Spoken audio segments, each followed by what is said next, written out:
भगवान कृष्ण अपने भुवा कुंती के पास पहुंचे, कहा आपकी क्या इच्छा है? तो भुवा कहती है कि मुझे दुख चाहिए, तकलीफ चाहिए। कहा क्यों? कि दुख में हर समय तो हमारे संग था, विपदा में तो हर समय हमारे संग था, और जैसे ही आज सुख आया कि आप हमें छोड़कर जा रहे हो। किस प्रकार?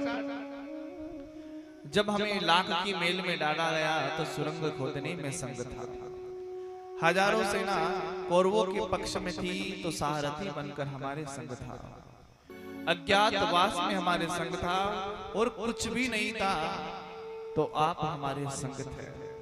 पर आज जैसे ही सब कुछ मिला आप हमें छोड़कर जा रहे हो, इसलिए हमें दुख चाहिए।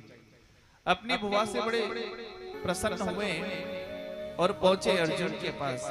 कहा अर्जुन तुम क्या मांगना चाहते हो? अर्जुन कहता है मैं आपका सबसे बड़ा भक्त हूं, मेरे समान आपका कोई भक्त नहीं हो सकता, मैं सबसे बड़ा हूं।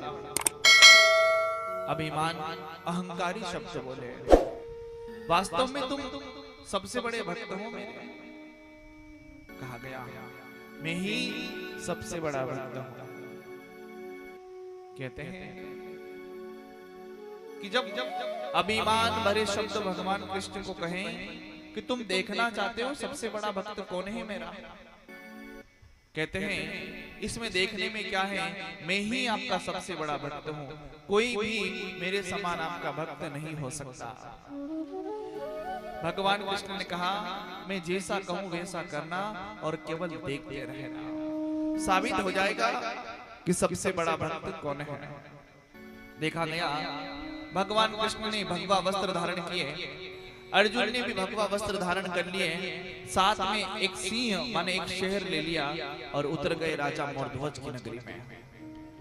जब राजा मौर्ध्वज की नगरी में उतरे तो राजा मौर्ध्वज दान पुण्य करने वाला, यज्ञ कराने वाला, सत्य बोलने वाला और जो मांगो वो देने वाला था। कहते हैं अरे हम कहां आ गए, राज के काम में समय नहीं मिल पाया तो मौर्ध्वज को बड़ा समय हो गया। देखा गया कि संध्या के समय वन के अंदर घूमने आए राजा मौर्ध्वज, वन के अंदर बैठे हुए साधुओं पर नजर पड़ती है, चरणों में गिर जाते हैं। कहते हैं अरे सुबह से शाम हो गई तो अब आया, हमें भोजन पाना है, तेरा बड़ा नाम सुना था। तो कहता है आप महल पधारो, आपकी भोजन की व्यवस्था कर दें। कि नहीं, पहले हमारे सिंह को भोजन कराना पड़ेगा, पहले हमारे शेर को भोजन कराओ, उसके बाद हम भोजन करेंगे। और सुन, जैसा भोजन हम मांगे वैसा का वैसा ही भोजन कराना है। कहता है कि क्या? कि मैंने सुना है कि तू एक बार जो वचन दे देता है वो कभी जाता नहीं है, टूटता नहीं। कहा गया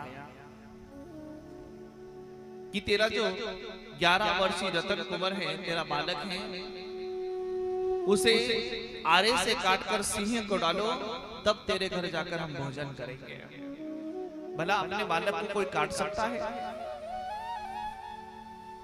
राजा मौर्ध्वज थरथर ध्वजने लग गए और कहते हैं कि मेरे बालक पर मेरे से भी ज्यादा अधिकार है उसकी माँ का, मेरी पत्नी का, वो कहेगी जो होगा।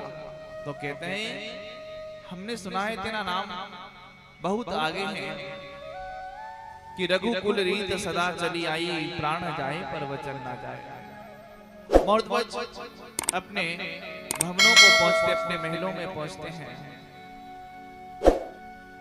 और जैसे ही पहुंचते हैं बड़े चिंतित थे। चिंता को देखकर पूछे स्वामी आप बड़े चिंतित हो, क्या कारण है? क्या आज मेरे ऊपर परीक्षा आई है? दो साधु अपने वन के अंदर बैठे हैं, उन्हें भोजन कराना है। तो स्वामी आप उन्हें महलों में लेकर आओ, मैं अभी भोजन व्यवस्था कर देती हूँ।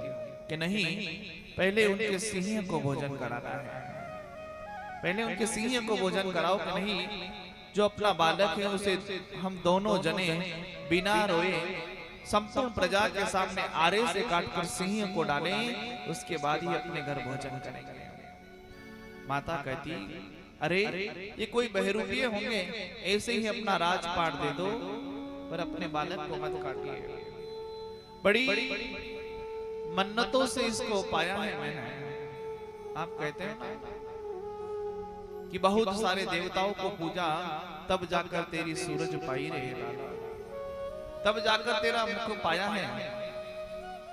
बड़ी चिंतित माँ, बड़े चिंता में दौड़ते, आंसू गिरते, खेलते हुए रतन कुंवर उनके पास में आ जाते हैं। माता पिता, आपकी आंखों में आंसू क्यों हैं? क्या कारण है? कहा गया कि आज परीक्षा आई है और परीक्षा में आपको हमारा साथ देना है। अरे आपके ऊपर परीक्षा आई और मेरा साथ, ये तो मैं बड़ा भाग्यशाली हूं। मेरा जन्म तो ऐसे ही सफल हो गया है। कहते हैं आपको आरे से काटकर सिंह को डालना है। रतन कुंवर कहे कि माता पिता के वचनों के लिए रतन कुंवर एक बार नहीं 1000 बार कटने के लिए तैयार है। ऐसी औलाद होनी चाहिए, ऐसी संतान होनी चाहिए। कहती है माँ कि मेरा तो शरवण लाला है, मेरा तो राम है, मेरा तो कृष्ण है। कभी भी कोई माँ यूं नहीं कहती कि मेरा बेटा कंस है, कभी नहीं कहती कि मेरा बेटा रावण है, कभी नहीं कहती कि मेरा बेटा हिरण्याकश्यप है। हमेशा भगवान के नाम पर जानते हैं।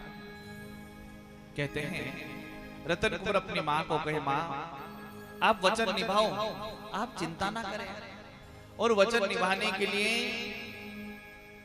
आपको जो करना वो करिए, पर एक बार आपकी गोद में मुझे सुना दो। मैं कभी नहीं उठूंगा, पर आपकी गोद में अंतिम बार सुनना चाहता हूँ। वह लोरी सुनाइए माँ, जो मैं नित्य प्रतिदिन आपके मुख से सुना करता था। भगवान कृष्ण कहते हैं कि मर्दध्वज अपने वचन को निभा, शीघ्रता कर।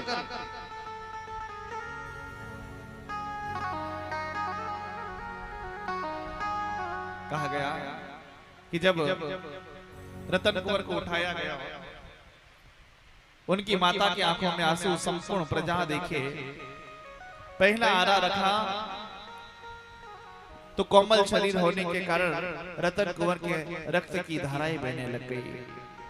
दूसरे में गर्दन तक, तीसरे में 2 भाग हो गए। उठाकर सिंह को डाला, एक भाग पर मक्खियां भिनभिनाए। रोते हुए कहें मर्दध्वज कि महलों पधारो और भोजन को पाओ। कहा, अरे तेरी आंखों से आंसू करें, तेरे घर का भोजन हम नहीं करेंगे। कहते हैं कि बेटा भी नहीं रहा, वचन भी नहीं निभा,